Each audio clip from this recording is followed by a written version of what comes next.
क्या होगा अगर डेडपूल और गोकू के बीच में फाइट हो जाए तो कौन जीतेगा और इन दोनों में से ज्यादा स्ट्रॉन्ग और पावरफुल कौन है, जानेंगे आज की इस वीडियो में। Oh, hello. You're gonna regret telling me that, because now I'm mad. I'm really, really mad. एक और बात, उसे कोई नहीं डरा सकता किसी मंजर से, क्योंकि वो पिछवाड़ा भी खुजाता है खंजर से। And now it's time to pay! खैर छोड़ो, मुझे कई काम करने हैं, फेशियल कराना है।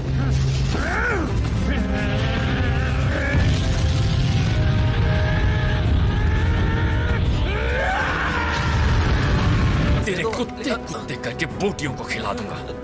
आप क्या बोल रहे हैं समझ नहीं आ रहा। कुत्ते बोटी क्या? डायलॉग छोड़, भावनाओं पर ध्यान दे। I will not let you destroy my world!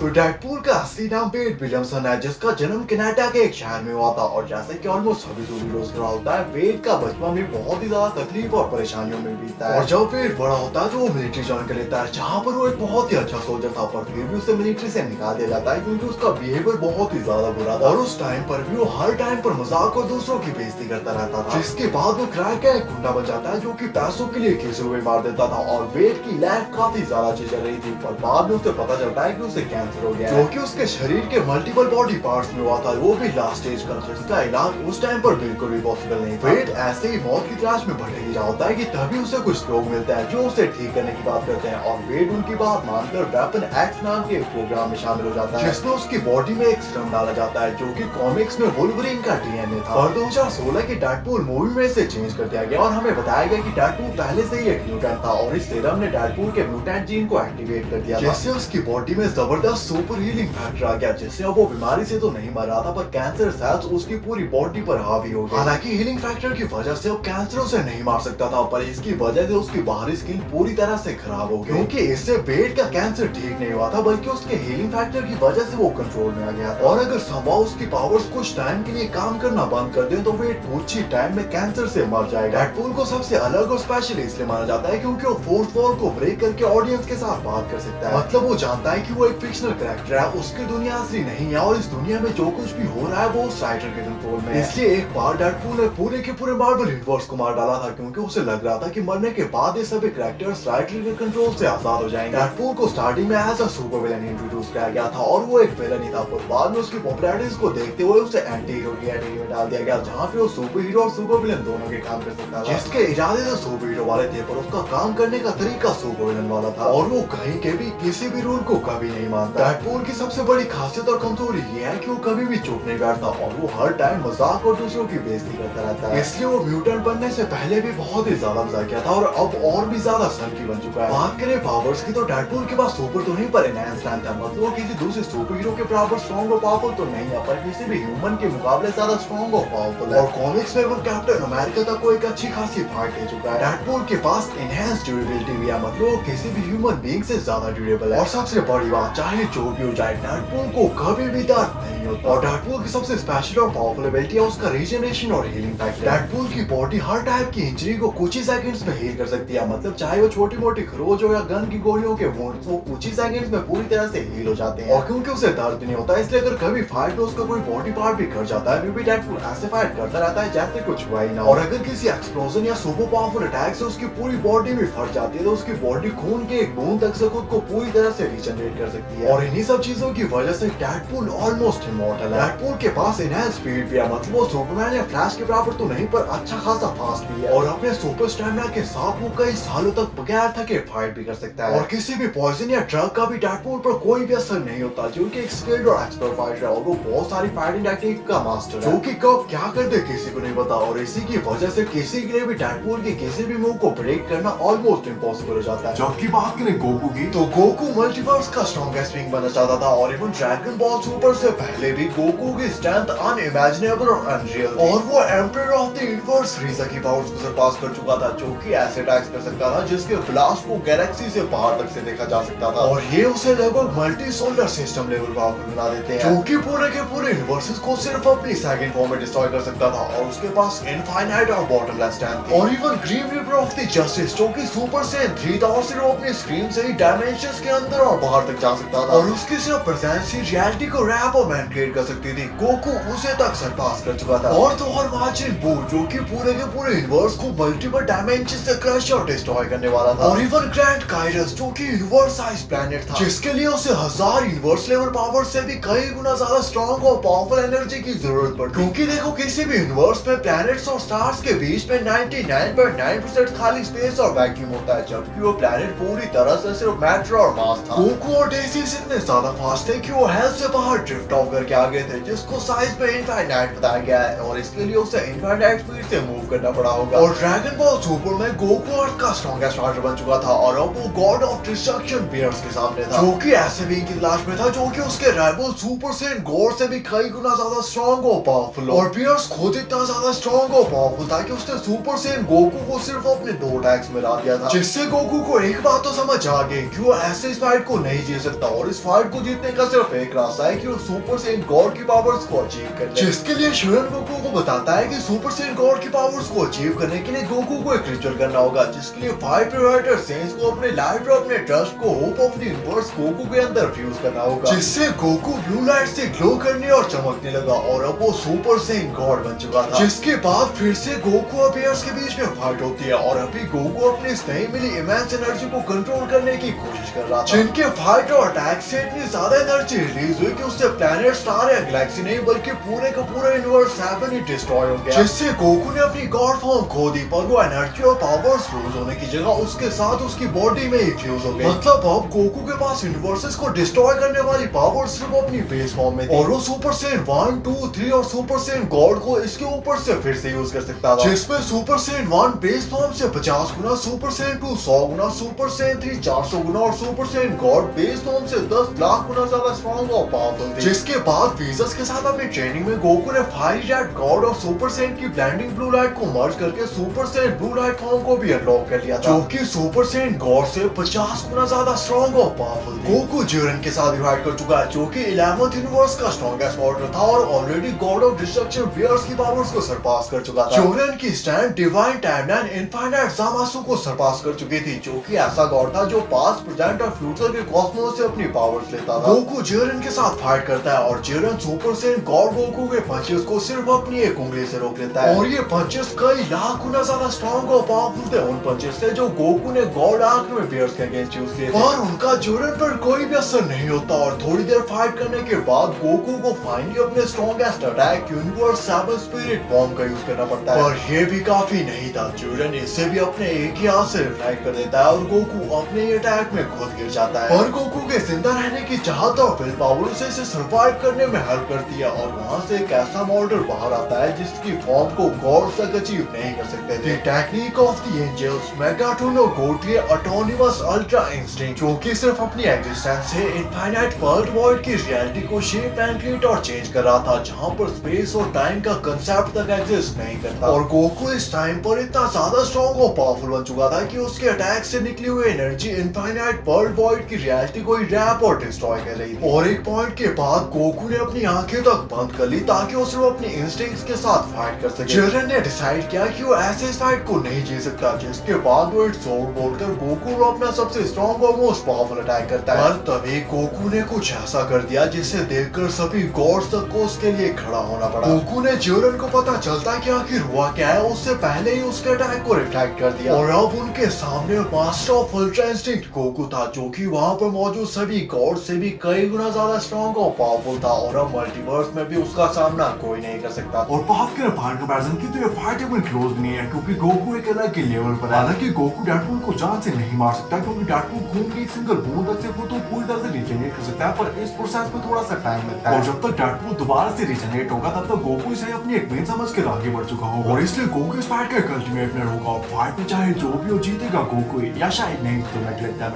गलत तो ना चाहिए, कमेंट करके